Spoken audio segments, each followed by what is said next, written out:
আমাদের বসিরহাটের সংলগ্ন খোলাপাতা বলে একটি জায়গা আছে, ওই খোলাপাতার জমিনকে ধন্য করে শুয়ে আছেন হযরত বজলুর রহমান দারগাপুরী রহমাতুল্লাহ আলাইহি, যিনি হলেন একজন জেহাদি আলেম।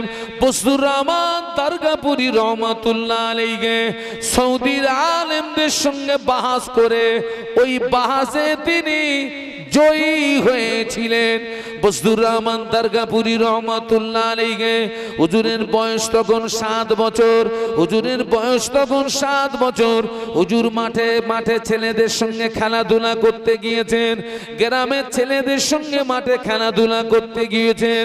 খেলাধুলা করে যখন বাড়িতে এসেছেন সূর্য পশ্চিম দিকে অনেকটা ঢলে গিয়েছে, হুজুরের গায়ে কাদামাটি ঘাম। হুজুর এসেই বলছেন আম্মা জান ভাত দেন। এমনি দেখেন না আমাদের ছেলে মেয়েদের এমনি খুঁজে পাওয়া যায় না, কিন্তু জমিদার খাওয়ার সময় হাজির। তো হুজুর গ্রামের ছেলেদের সঙ্গে মাঠে খেলাধুলা করতে গেছিলেন, খেলাধুলা করে যখন ফিরেছেন হুজুরের গায়ে কাদা মাটি ঘাম, সূর্য পশ্চিম দিকে অনেকটা ঢলে গেছে। বাড়ি এসে কি বলছেন, আম্মা ভাত দেন। আম্মা বলেছিলেন, ও বাবা বজলুর রহমান, জোহরের নামাজটা কি পড়েছো? না আম্মা, জোহরের নামাজ আমার পড়া হয় না। আম্মা জান যখন ছেলে যখন এই কথা বললেন, মা জবাব দিয়েছিলেন, বাবা বজলুর রহমান, তুমি কি জানো না তোমার মা কোনো বেনামাজিকে ভাত দেয় না? একটু বলুন আল্লাহু আকবার, একটু জবান খুলে বলুন। এতটুকু কথা আমরা বলি। ও বাবা বজলুর রহমান, তুমি কি জানো না তোমার মা কোনো বেনামাজিকে ভাত দেয় না? হুজুর বললেন, আমি মনে করলাম আমার আম্মা এই পর্যন্ত বলে আমাকে ছেড়ে দেবে, রেহাই দিয়ে দেবে। হলো না। আম্মা আমায় বললেন, বাবা বজলুর রহমান দাঁড়িয়ে যাও। হুজুর বললেন, আমি দাঁড়িয়ে গেলাম। আমার আম্মা জান কোথা থেকে 2টি ইট আনলেন, ইট এনে আমায় বললেন, ও বাবা বজলুর রহমান হাত দুটো সোজা করো। হুজুর বললেন, আমি হাত দুটো সোজা করলাম। আমার আম্মা জান 2 হাতে 2টি ইট তুলে দিয়ে বললেন, বাবা বজলুর রহমান, ইট যদি পড়ে যায় শাস্তি আরো দ্বিগুণ হবে। বয়স কত বলেছি? 7 বছরের ছেলে হাতে ইট রাখতে পারবে? হুজুর বললেন, আমার হাত থেকে ইট পড়ে গেল। আমি থরথর করে কাঁপছিলাম, চোখের পানিতে নাকের পানি, চোখের পানি নাকের পানি একাকার হয়ে গেল। আম্মা জান আমায় বললেন, বাবা বজলুর রহমান যাও গোসল করো। হুজুর বললেন, আমি গোসল করলাম। আম্মা জান বললেন, বাবা জোহরের নামাজ আদায় করো। হুজুর বললেন, আমি জোহরের নামাজ আদায় করলাম। হুজুর বর্ণনা করেন, ওই দিন থেকে আমি বজলুর রহমান আমার জীবনে কোনোদিন এক ওয়াক্ত নামাজ কাজা হয় নাই। দায়িত্বটা কার? হুজুরির না বাড়ির রাখালের?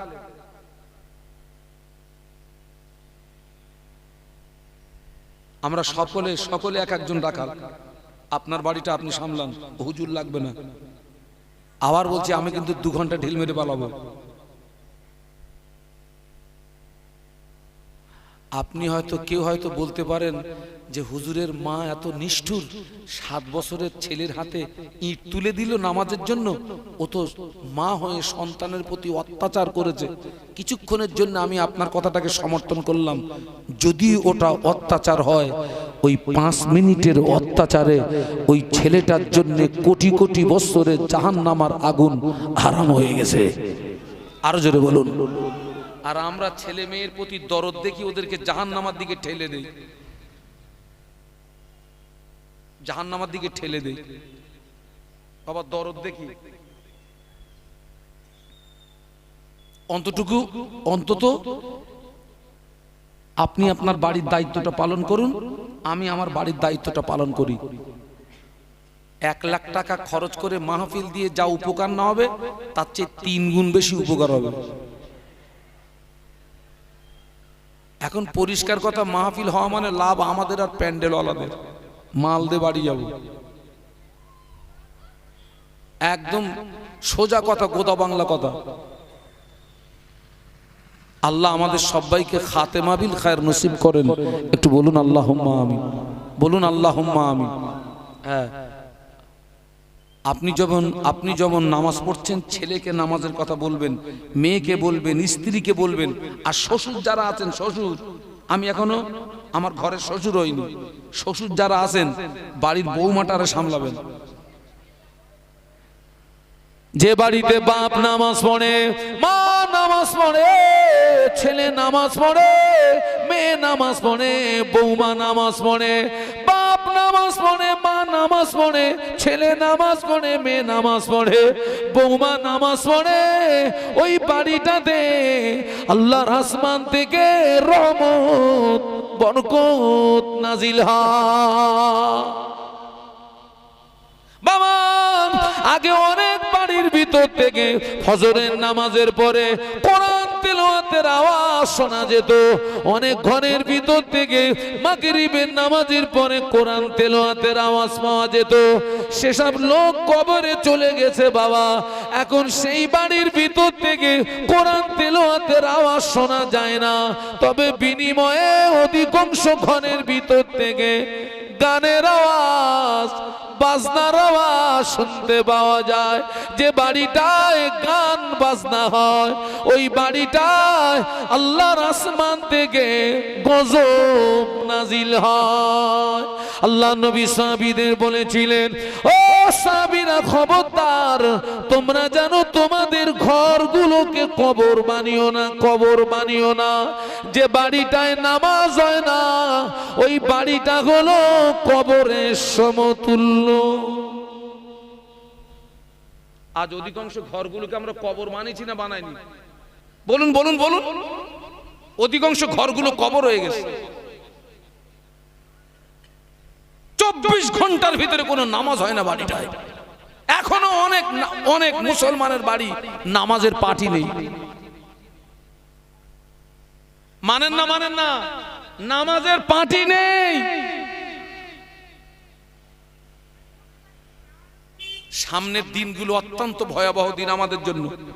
এখনো রাস্তা আছে সোজা হওয়ার।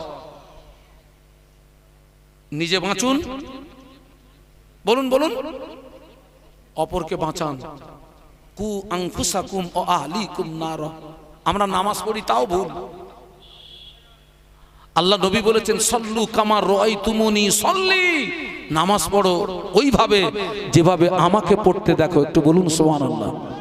নামাজ পড়তে হবে কার মতো? নবীর মতো। এবং নামাজ পড়তে হবে ধৈর্যের সঙ্গে। আমরা সবচেয়ে বেশি ব্যস্ততা দেখাই কোথায়? বলুন বলুন। কত শটে মারা যায়, কত শটে মারা যায়। ও নামাজ আল্লাহর দরবারে যাবে না। আল্লাহ রাসূল বলেছেন, সল্লু কামা রাআইতুমুনি সল্লি। নামাজ পড়ো ওইভাবে যেভাবে আমাকে নামাজ পড়তে দেখো। আমাদের গোসলে ভুল, উজুই ভুল, নামাজে ভুল, সেজদায় ভুল, রুকুতে ভুল, ভুল আর ভুল। আমি সেজন্য আমি জলসায় জলসায়, জি আপনি ওই যে আল্লাহ রসুল বললেন নামাজ পড়ো ওইভাবে যেভাবে আমাকে পড়তে দেখো। আমরা কি নবীকে দেখেছি? তাহলে নবী কি করে নামাজ পড়তেন আমরা কি করে জানবো? যারা নবীকে দেখেছেন তানাদেরকেও তো আমরা, যে ওনারা আল্লাহ নবীকে দেখেছেন, ওনাদের দেখে আমরা শিখবো, তাও তো দেখিনি। তাহলে আপনি নবীর মতো কি করে নামাজ পড়বেন? হাক্কানি আলেমরা যে কিতাব লিখে গেছেন নামাজের বিষয়, ওই হাক্কানি আলেমদের কিতাব ফলো করতে হবে। ওই হাক্কানি আলেমের ভিতরে আমার মুজাদ্দেদে জামানের প্রধানতম খলিফা আল্লামা রুহুল আমিন রহমাতুল্লাহ আলাইহি হলেন হাক্কানি আলেম। একটু বলুন সুবহানাল্লাহ। যে আল্লামা হুজুর ফুরফুরা শরীফে গেলে মুজাদ্দেদে জামান, বলুন বলুন, বসে থাকতেন না দাঁড়াতেন? দাঁড়িয়ে যেতেন। আল্লামা হুজুর বলেছিলেন, হুজুর আপনি আমার পীর, আপনি আমাকে দেখে দাঁড়ান কেন? আমার লজ্জা হয়, শরম হয়। মুজাদ্দিদুজ জামান বলেছিলেন, বাবা বড় মাওলানা, তোমাকে দেখে দাঁড়াই না, তোমাকে দেখে সম্মান করি না, তোমাকে দেখে ইজ্জত করি না, আল্লাহ তোমার সিনায় যে ইলম দিয়েছে আমি আবু বকর ওই ইলমে তাজিমে দাঁড়িয়ে যাই। জোরে বলুন। হুজুর বলে গেলেন আমার কেতাব যার ঘরে থাকবে আমি রুহুল আমিন তার ঘরে রয়ে গেলাম। আল্লামা হুজুরের কেতাব আমি জলসায় জলসায় আমি বিক্রি করি, উদ্দেশ্য দ্বীনি খেদমত, এবং তার কেতাব বিক্রি করলে হুজুরের রুহানি দোয়া পাওয়া যাবে। যে কেতাবের প্রিন্ট 70 টাকা, আমি দিনের স্বার্থে 50 টাকা করে বিক্রি করি। আমার সাথী ভাই আপনাদের কাছে যাচ্ছে, যদি মন চায় যে আল্লামা হুজুরের কেতাব একটা আমার ঘরে থাক, আল্লামা হুজুরের কেতাব আমি একটু আমার ঘরে থাক, যে কেতাব পড়ে আপনি উপকৃত হবেন, ছেলে উপকৃত হবে, মেয়ে উপকৃত হবে, বৌমা উপকৃত হবে। আল্লাহ রসুল বলেছেন উতলুবুল ইলমা মিনাল মাহাদে ইলাল লাহাদ, উতলুবুল ইলমা মিনাল মাহাদে ইলাল লাহাদ। জ্ঞান অর্জনের সময় হচ্ছে দোলনা থেকে শুরু করে কবরে যাওয়ার আগ পর্যন্ত। তবে এতটুকু কথা বলবো, যারা 5 ওয়াক্ত নামাজ পড়েন হুজুরের কেতাব পড়ে দেখবেন আপনার নামাজে ভুরি ভুরি ভুল ধরা পড়বে, ভুরি ভুরি ভুল ধরা পড়বে। হুজুরের কেতাব পড়ে দেখবেন, নামাজ পড়ার ধারা বলে একটা অধ্যায় আছে, একটু পড়ে দেখবেন, ভুরি ভুরি ভুল ধরা পড়বে। উজুর বর্ণনা পড়বেন, গোসলের বর্ণনা পড়বেন, তায়াম্মুমের বর্ণনা পড়বেন, সেজদার বর্ণনা পড়বেন। আপনি বলবেন আমার নামাজে এত ভুল, আমার নামাজে এত ভুল আমি জানি না। আল্লাহু আকবার। আল্লাহ পাক আমাদের সবাইকে শোনা বলার চেয়ে বেশি আমল করার তৌফিক দিন। বলুন আল্লাহুম্মা আমিন। একটু মহব্বতের সঙ্গে বলুন আল্লাহুম্মা আমিন। আমার ভাইরা, এই যে আজকের মাহফিলটা হচ্ছে, আজকের যে মাহফিলটা হচ্ছে, এই আমরা আলেম ওলামা এসছি, আমাদের নজরানা, প্যান্ডেল খরচ, মাইক খরচ, তাবাররুক খরচ, এই গ্রামের একটা মোটা অঙ্কের অর্থ খরচ হচ্ছে বাবা। এই টাকা খরচ করা সার্থক হবে। আজকের এই মাহফিল হওয়ার পরে অন্তত এই গ্রামের 5টা বেকা মানুষ যদি সোজা হয়, বেকা মানুষ সোজা হয় মানে আপনাদের গ্রামে যদি কেউ কুঁজো থাকে আপনারা মাহফিল থেকে গিয়ে ওরে টেনে সোজা করবেন, ওই সোজা।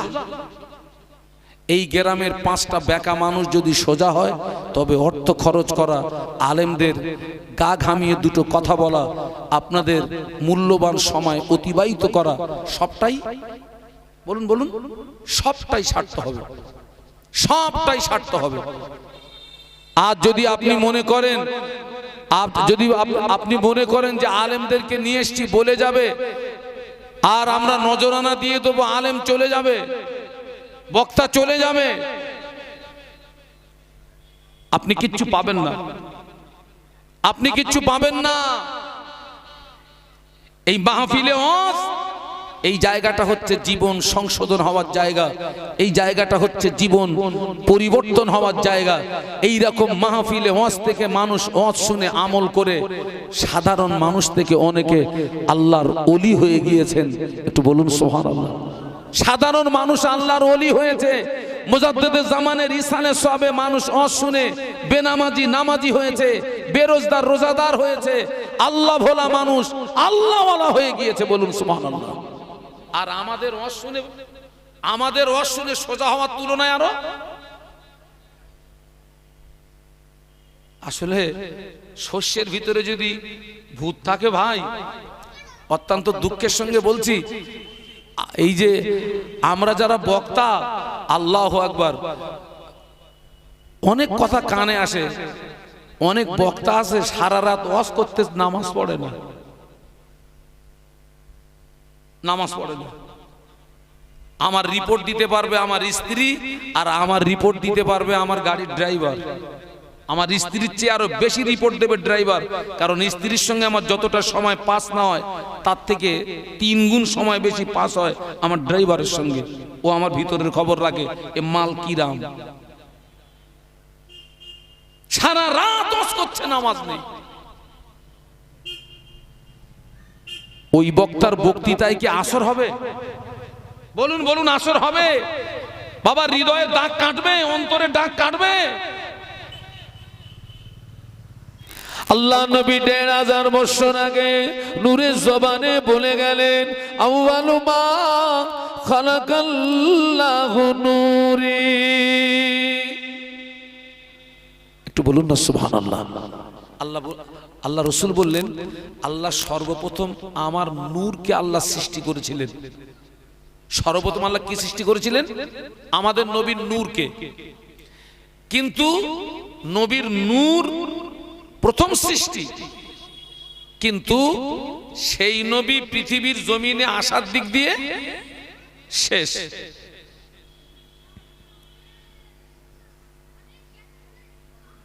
তাম পৃথিবীর জমিনে যত নবী রাসূল, সব নবী রাসূলদের দাওয়াত ছিল একটা।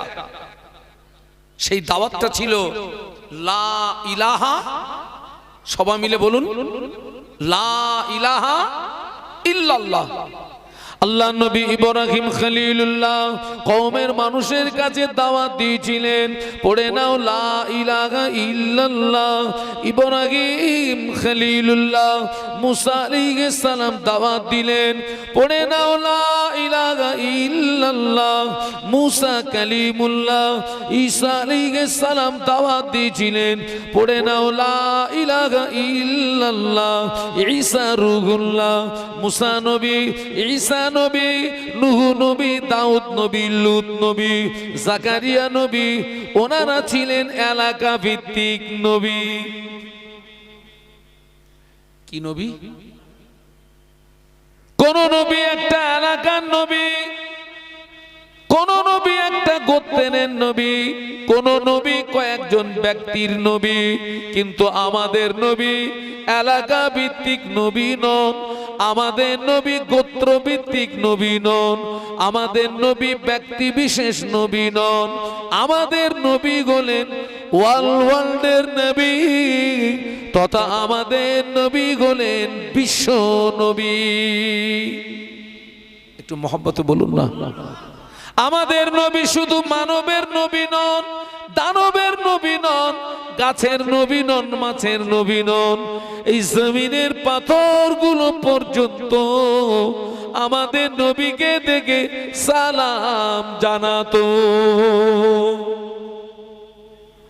এই জমিনের পাথরগুলো পর্যন্ত বিশ্ব নবীকে দেখে সালাম জানাতো। দুঃখ আফসোস, জমিনের পাথর নবীকে চিনেছে, কিন্তু একদল উম্মাত এখনো আমরা বিশ্ব নবীকে পরিপূর্ণভাবে চিনতে পারেনি। সেই নবী আল্লাহ যে সময়ে এই ধরায় পাঠালেন, আল্লাহ পাক বিশ্ব নবীকে যে সময় আল্লাহ মক্কার জমিনে পাঠালেন, ইউরোপের ঐতিহাসিকরা নবীর যুগটাকে মূর্খের যুগ হিসাবে আখ্যায়িত করেছিলেন, অন্ধকারের যুগ, বর্বরতার যুগ। কেন নবীর যুগটাকে মূর্খের যুগ বলা হতো? কেন অন্ধকারের যুগ বলা হতো? কেন বর্বরতার যুগ বলা হতো? কেন? এজন্য বলা হতো, সেই যুগের মানুষেরা এক স্রষ্টাকে ভুলে গিয়ে তারা শত শত দেবদেবীর উপাসনা করত। কেউ ছিল সূর্য উপাসক, কেউ ছিল তারকা উপাসক, কেউ ছিল অগ্নি উপাসক। তার মানে বিশাল একটা দল তারা সূর্য পূজা করত, বিশাল একটা দল আপনার তারা তারকা পূজা করত, বিশাল একটা দল আপনার তারা আগুনকে পূজা করত। এবং মানুষ মারামারি, কাটাকাটি, হিংসা, বিদ্বেষ, এবং শেষ পর্যন্ত অধিকাংশ কাফেররা তাদের জীবিত কন্যা সন্তানগুলোকে নিজে হাতে কি করত? পুঁতে দিত। আল্লাহ কোরআন শরীফের ভিতরে বলেছেন, বিআইয়ি যামবিন কুতিলাত, কোন অপরাধে এদেরকে মারলি। ঠিক এই রকম করুণ পরিস্থিতিতে আল্লাহ আমাদের নবীকে পাঠালেন।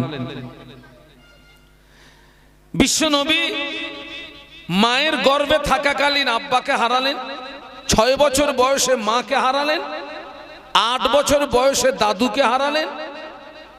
বিশ্ব নবীর দাদুজি ইন্তেকালের পরে দেখাশোনার দায়িত্ব নিলেন চাচা আবু তলেব। আবু তলেব হলেন ওই জমানার কাবার মোতাওয়াল্লি, হাসিম বংশের নেতা। এক কথায় তিনি একজন পাওয়ারফুল মানুষ। সেই আবু তলেবের তত্ত্বাবধানে থাকাকালীন 40 বছর বয়সে আমাদের নবী নবুয়ত পেলেন। একটু সুবহানাল্লাহ বলুন। তার মানে এই 40 বছরের আগ পর্যন্ত আমাদের নবী দায়িত্বপ্রাপ্ত নবী নন।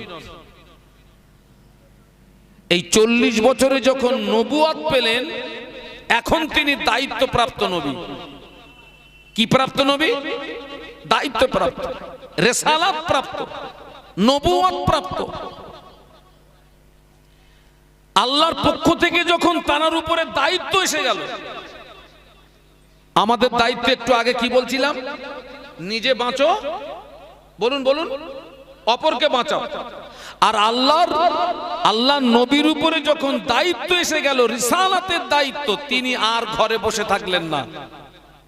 নবুয়ত পাওয়ার পরেই তিনি 3 বছর গোপনে গোপনে আত্মীয় স্বজন বন্ধু বান্ধবের কাছে আল্লাহ পাকের একাত্মবাদের দাওয়াত পৌঁছে দিলেন।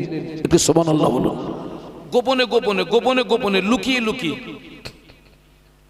গোপনে গোপনে 3 বছর পরে তিনি প্রকাশ্য ময়দানে নামলেন।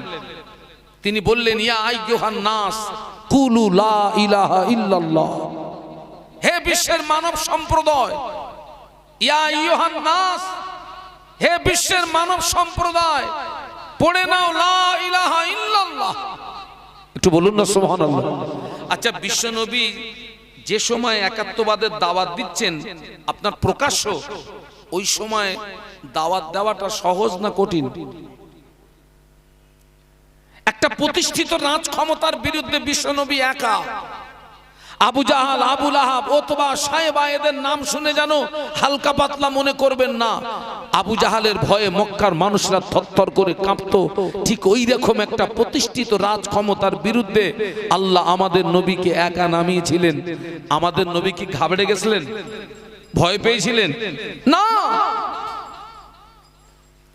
আল্লাহ নবী যখন প্রকাশ্য কলেমার দাওয়াত দিতে লাগলেন, দেখতে পাওয়া গেল কুফার কোরাইশদের ভিতর থেকে 2জন 5জন, 2জন 5জন, 2জন 5জন করে আল্লাহ নবীর গাতে হাত দিয়ে ঈমানের কলেমা পড়ে তারাও মুসলমান হয়ে যায়। সুবহান। আজকের আমার সমাজ থেকে অন্যায়ের প্রতিবাদ উঠে গেছে। একটা ফ্যামিলি দিয়ে যদি বিচার করা হয়, একটা ফ্যামিলিতে অন্যায়ের প্রতিবাদ হয় না। বাবা, কিয়ামতের ময়দানে আল্লাহ পাকের আরশে পাকের রহমতের ঠান্ডা ছায়া ছাড়া আর কোনো ছায়া থাকবে না, থাকবে না। ওই আরশের ছায়ার নিচে আল্লাহ 7 দলকে জায়গা দেবে। ওই 7 দলের ভিতরে এক দল হচ্ছে ইমামুন আদিলুন, যারা ন্যায় বিচার করে, ইনসাফের সঙ্গে বিচার করে, হক বিচার করে। আল্লাহ কিয়ামতের ময়দানে আরশের রহমতের ঠান্ডা ছায়ার নিচে তাদের জায়গা করে দেবে। একটু জোরে বলুন। আমরা কিন্তু সবাই এক একজন বিচারক। বলো, আমার ঘরের অনেক বিচার আমার করতে হয়, আপনার ঘরেরও অনেক বিচার আপনারে। কিন্তু আপনি দেখতে পাচ্ছেন আমার ছেলের অন্যায়, আপনি দেখতে পাচ্ছেন ছেলের অন্যায়, কিন্তু আপনি প্রতিবাদ করতে পারতেছেন না। কারণ ওরা যদি প্রতিবাদ করে যদি বলে বাপ তোর খাদ্য দেবো না, আমি কি করব? আর এরকম হয় না, হয় না? খাওয়ানোর মালিক কে? রুজির মালিক কে? তাহলে তোমার ছেলের অন্যায়ের প্রতিবাদটা করলে না, ও যে তোমার খেতে না দেয়, ঈমান ঠিক আছে না? একটু কিছু হয়েছে ওর ভিতরে? ঈমানটা ঠিক আছে?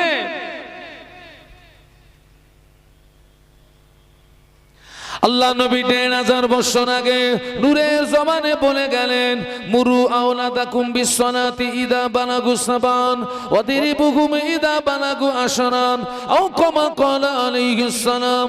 আল্লাহ নবী বললেন, তোমার ছেলে মেয়ের বয়স যখন হবে 7, ওদের নামাজের কথা বলো। ছেলে নামাজ পড়ো, মেয়ে নামাজ পড়ো, ছেলে নামাজ পড়ো, মেয়ে নামাজ পড়ো। 7 থেকে 10 পর্যন্ত বুকে মুখে বলো।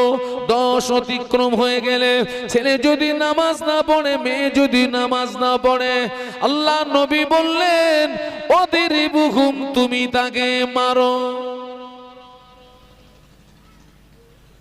আল্লাহ নবী ছেলে মেয়েকে নামাজের কথা বলতে বলেছেন কত বছর বয়সে?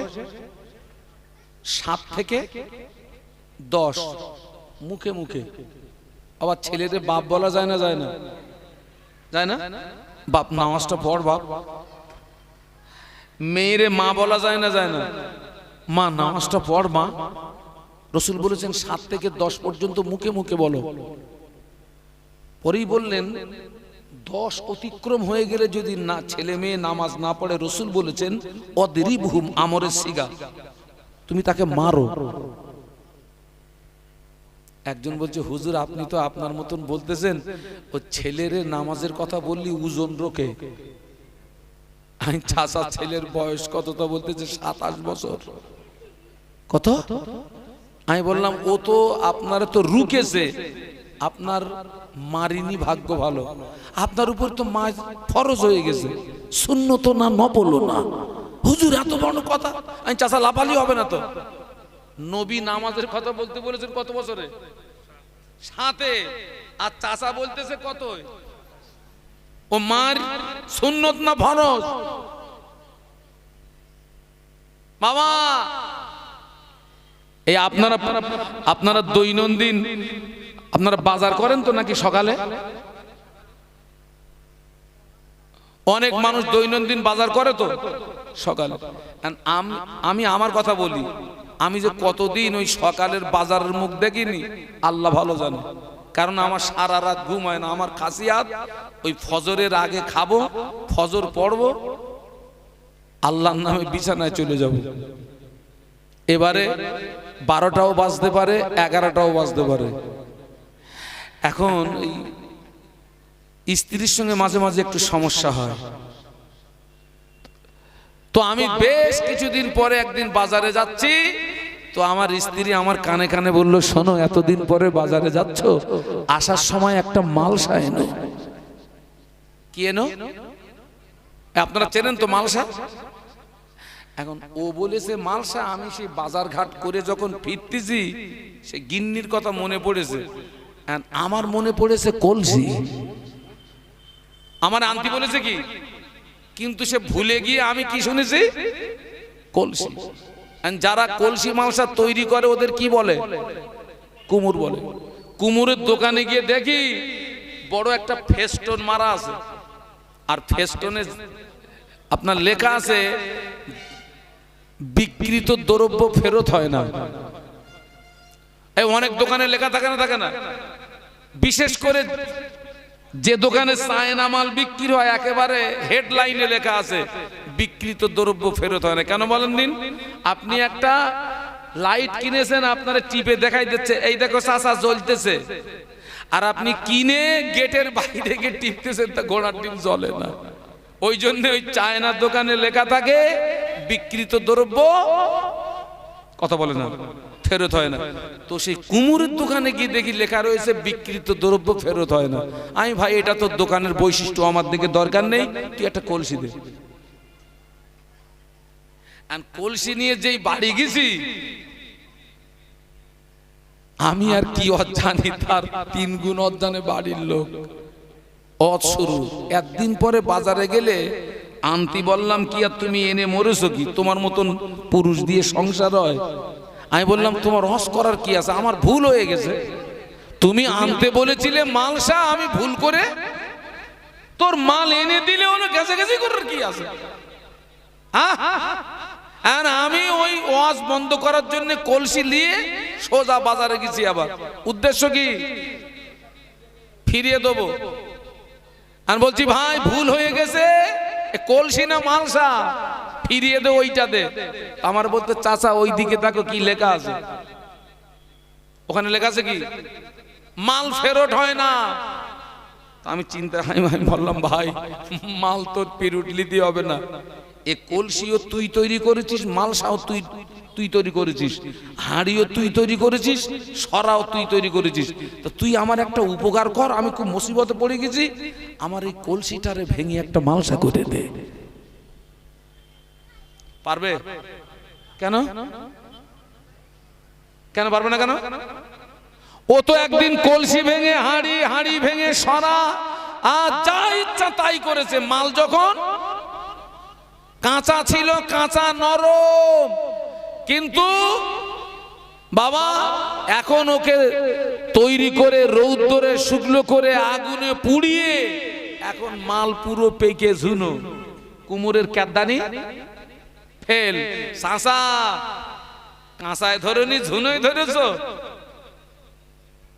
ছেলে নামাজ পড়বে না মারবে? ও তো মারবে তো। নবীর হাদিসটা মানুন। ও তো 32 বছর বয়স, 27 বছর বয়স, আপনি তো কাঁচায় ধরেননি। যেমন আমি 5 ওয়াক্ত নামাজ পড়ি, আমি রমজান শরীফের রোজা রাখি, আল্লাহ আমাকে অর্থ দিয়েছে, আমি হজ করেছি, আল্লাহ আমাকে অর্থ দিয়েছে, আমি যাকাত দিই, এবং ঠিক তার পাশাপাশি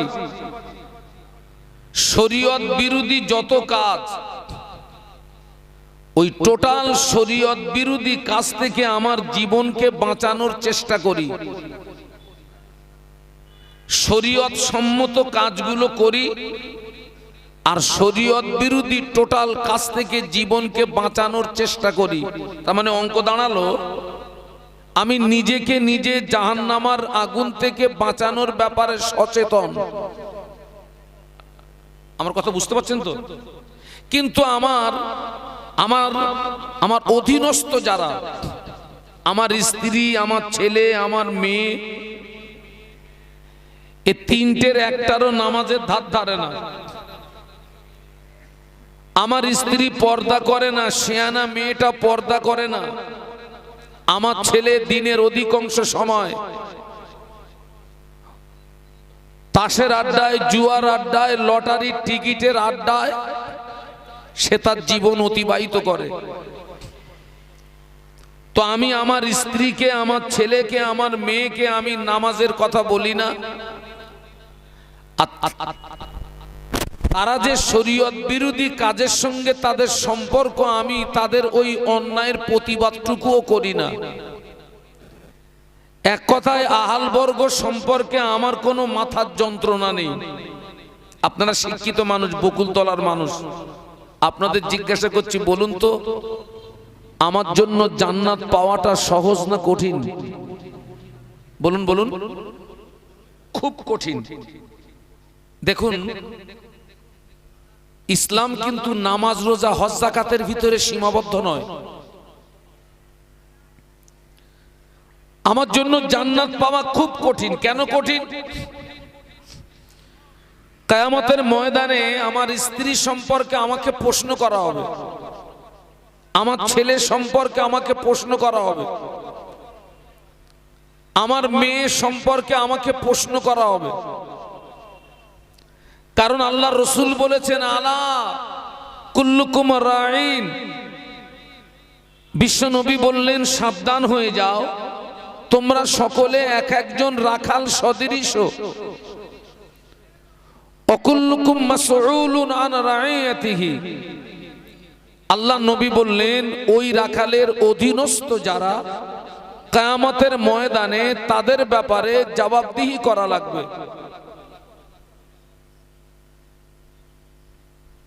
অত ডিস্টার্ব করলে আমি কি করে পারবো? কোগা, তুই যা করবি একবার করে একটু মাথা নিচু কর, নইলে আমি তো কিচ্ছু দেখতে পাচ্ছি না। একবার দরুদ শরীফ, আল্লাহুম্মা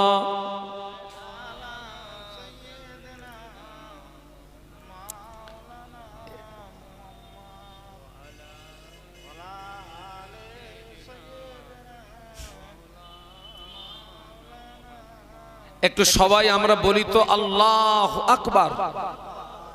আর একটু মোহাব্বতের সঙ্গে বলি। আমি যে কথা বলছিলাম, কিয়ামতের ময়দানে আমার স্ত্রী সম্পর্কে আমাকে প্রশ্ন করা হবে। কে প্রশ্ন করবে? বলুন বলুন। আল্লাহ। আমার স্ত্রী সম্পর্কে আমাকে প্রশ্ন করা হবে, আমার ছেলে সম্পর্কে আমাকে প্রশ্ন করা হবে, আমার মেয়ে সম্পর্কে আমাকে প্রশ্ন করা হবে। এক কথায় আমার অধীনস্থ যারা,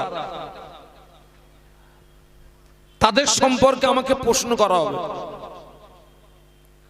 আমি যদি সেখানে যোগ্য জবাব দিতে পারি তো আমার নসিব ভালো, আর যোগ্য জবাব যদি না দিতে পারি তো আমার রব আমাকে পাকড়াও করবে, আমার রব আমাকে ধরবে। আচ্ছা ভাই, বান্দা বান্দাকে ধরে আর আল্লাহ বান্দাকে ধরবে, দুটো ধরা কি এক? আল্লাহ পাকের ধরাটা খুব সিরিয়াস, ইন্না বাতশা রাব্বিকা লাশাদীদ। একটু বলুন আল্লাহু আকবার। আমি যদি সেখানে যোগ্য জবাব দিতে পারি নসিব ভালো, যদি জবাব না দিতে পারি তো আমার রব আমাকে পাকড়াও করবে। আপনি বিশ্বাস করুন, আমি যেমন এই যে আল্লাহ রসুল বলেছেন আলা কুল্লুকুম রাইন, সাবধান হয়ে যাও তোমরা সকলে এক একজন রাখাল সদৃশ। এই হাদিস শরীফের ব্যাখ্যা হচ্ছে আমি এই স্টেজে যতক্ষণ থাকবো আমি আপনাদের রাখাল। আমার দায়িত্ব কি? আমার দায়িত্ব হচ্ছে একদিকে আমাকে সৎ কাজের আদেশ করতে হবে, ঠিক তার পাশাপাশি আমাকে অসৎ কাজের নিষেধ করতে হবে। আমি যেমন আপনাদের রাখাল, এই আপনাদের বকুলতলা জামে মসজিদের ইমাম যিনি, তিনি হচ্ছেন ওই মসজিদের মুসল্লিদিগের রাখাল। বাবা ইমাম সাহেবের দায়িত্ব আছে না নেই? আবার এই বকুলতলা গ্রামের মেম্বার যিনি, তিনি হলেন এই গ্রামের জনগণের রাখাল। বাবা মেম্বারের দায়িত্ব আছে না? আবার স্কুলের শিক্ষক যিনি, তিনি হচ্ছেন ওই স্কুলের ছাত্র ছাত্রীদিগের রাখাল। আর বাড়ির গার্জিয়ান হচ্ছেন ওই বাড়ির সদস্যদিগের রাখাল। আমরা যদি সক্রিয় ভূমিকা নিয়ে নিজ নিজ দায়িত্বগুলো পালন করতে পারতাম, বক্তা যদি বক্তার দায়িত্ব পালন করতেন, ইমাম যদি ইমামের দায়িত্ব পালন করতেন, মাস্টার যদি মাস্টারের দায়িত্ব পালন করতেন, মেম্বার যদি মেম্বারের দায়িত্ব পালন করতেন, বাড়ির গার্জিয়ান যদি তিনি তার যথাযথ দায়িত্ব পালন করতেন, আমি পাথরের গায়ে লিখে দিতে পারি লক্ষ টাকা খরচ করে মাহফিল দেওয়ার তুলনায় সমাজ আরো বেশি উপকৃত হবে। একটু সুবহানাল্লাহ বলুন। ওয়াজ নসিহত আমি যদি উদাহরণ দেই, এটা হচ্ছে পানা পুকুরে ঢিল মারা সমতুল্য। আপনারা মনে করুন এই প্যান্ডেলটা টোটাল একটা পানা পুকুর, আর আজকের এখানে আমন্ত্রিত হুজুর হচ্ছে 3 জন। আমি আছি, আমার পরে আর একজন হুজুর আছেন, তানার পরে আর একজন হুজুর আসবেন। আমি এখানে 1-1.5 ঘন্টা ঢিল মারবো, আমার পরে আর একজন 1-1.5 ঘন্টা মারবে, তারপরে আর একজন মারবে। এখন মনে করুন 2টো পর্যন্ত ঢিল মারা চলবে। এখন অটোমেটিক যেখানে ঢিল মারা হয় ওই জায়গাটায় পানা আসতে পারে না, সরে যায়। কিন্তু ওই 2টোর সময় যখন ঢিল মারা বন্ধ হবে, 2-10 মিনিট কি আধ ঘন্টা সময় নিলেও ওই পানা আবার পূর্বের হালে এসে যাবে। তো আল্লাহ বলেছেন নিজে বাঁচো অপরকে বাঁচাও। এখন আপনারা বলুন, এই কোরআনের উপরে আমল করবে কি শুধু হুজুররা, মসজিদের ইমামরা, না কোরআনের উপরে আমল করতে হবে আমাদের প্রত্যেকেরই? প্রত্যেকের। তাহলে এই ঢিল মারার দায়িত্বটা কি শুধু আমাদের, না এই ঢিল মারার দায়িত্বটা আপনাদের উপরে বর্তায় না? বর্তায় না। অধিকাংশ জনগণ তিনি তানার ওই দায়িত্ব পালন করেন না বলেই সমাজ পদস্খলন হওয়ার অন্যতম কারণ। তবে হ্যাঁ, দায়িত্ব পালন করতে হবে ঠিকই, তবে এই দায়িত্বটা যার উপরে অর্পণ করা হবে তাকে আগে যাচাই করার দরকার তিনি দায়িত্ব পালন করার যোগ্যতা রাখেন কিনা। কারণ কোনো অযোগ্য ব্যক্তির হাতে যদি দায়িত্ব তুলে দেওয়া হয় তো তার দ্বারাতে সমাজের উপকার হওয়ার তুলনায় ক্ষতি হবে বেশি।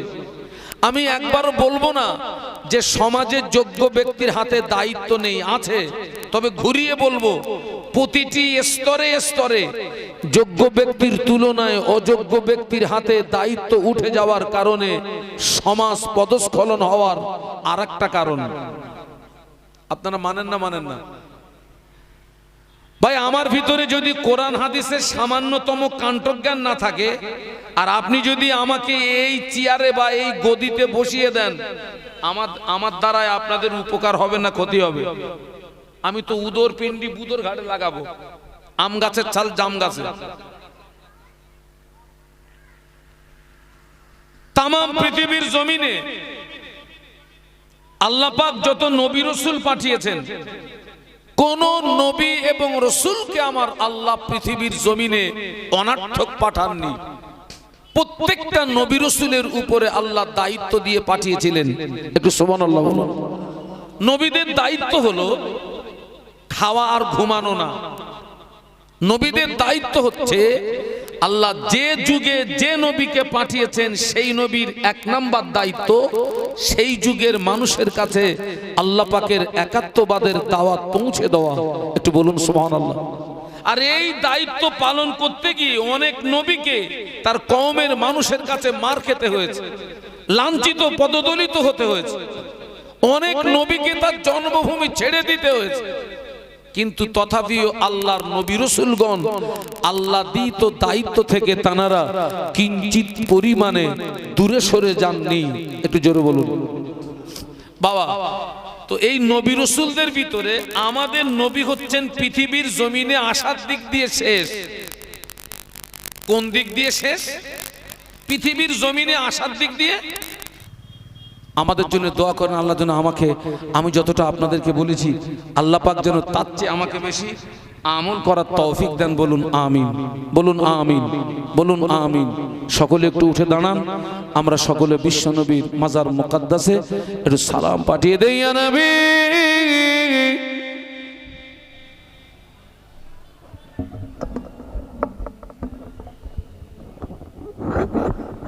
ঠিক আছে।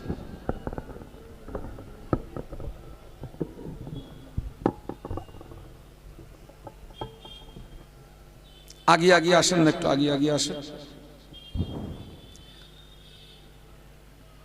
তোমারি ওসিলানে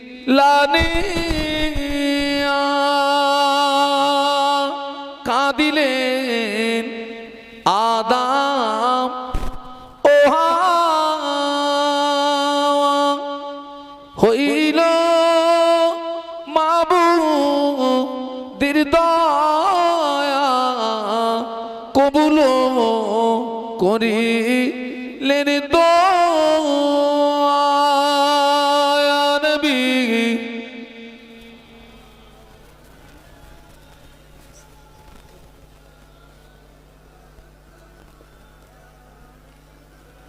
ইয়া হাবিব সালাম আলাইকা,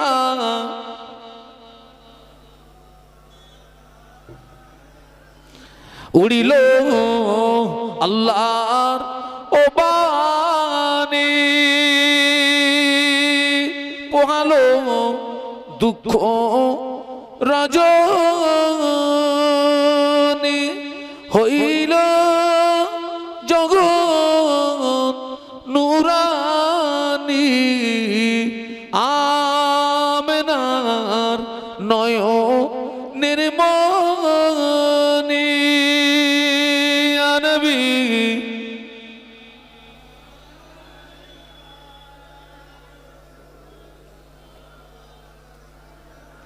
ইয়া হাবিব সালাম আলাইকা সালাওয়াত। আলহামদুলিল্লাহ পরবর্তী হুজুর আলহামদুলিল্লাহ তিনি এসে গেছেন। আমি সবাইকে বলবো যারা এখনো রাস্তায় আছেন সব ভিতরে আসুন। আমি আপনাদের কাছে